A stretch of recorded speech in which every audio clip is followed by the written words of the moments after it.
Welcome back. It's 6:53. Time for your morning news now. Former President Donald Trump campaigns in Georgia and Vice President Kamala Harris in Michigan today as the candidates continue targeting battleground states. Both made appearances in Pennsylvania yesterday, the first time they were in the same state at the same time since their debate last month. New CBS News polling shows the race virtually tied in key states.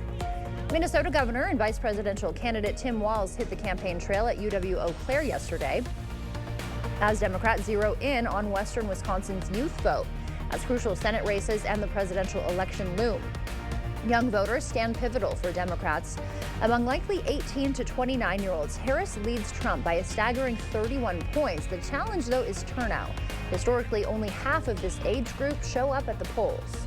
We think when more people vote, that's a better thing. When more people get access to the ballot box and when more people are engaged, then your government looks more like the people they represent and we get better policies.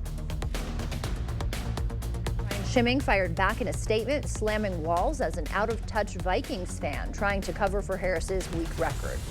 U.S. Senators Tammy Baldwin and Amy Klobuchar invited voters to a meet and greet in Trumpereau County.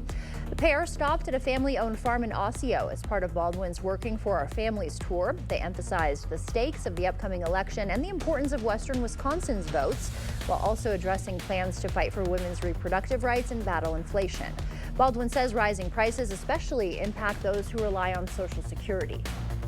I was raised by my grandparents. I saw at an early age the meaningful difference that Social Security and Medicare made in our family's lives. And I will promise you that I'm fighting to make it stronger and solvent for generations to come. Baldwin is one of the candidates participating in debates this week. She'll face off against GOP candidate Eric Hovde on Friday in Madison.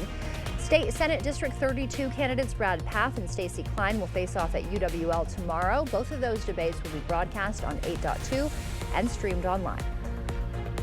All righty, for folks that are heading on out, if you haven't watched me already today, it's cold out there right now. Temperatures in the 30s widespread right now. And we're going to see that is a weather alert day going all the way into the 9 o'clock hour. Why? Because we have a freeze warning in play. Temperatures 26 to 30 degrees out there, and there they are. Of course, all you can see pretty much all of that turquoise out there. You're going to see maybe some of this cold will help us out as we go right back into the next couple of days, and then eventually we'll hold on to the possibility of temperatures warming up gradually as we go through midweek and beyond. All right, well, a Minnesota farmer is claiming victory at the 51st Safeway World Championship Pumpkin Weigh-Off. The champion's massive gourd tipped the scales at 2,471 pounds, barely edging out the runner-up just by 6 pounds. This marks the farmer's third consecutive win, though it fell short of his own world record set last year. The prize is a championship ring and more than $22,000, calculated at $9 per pound of pumpkin. Next stop for the gigantic gourd is Los Angeles, where it'll be carved by professionals.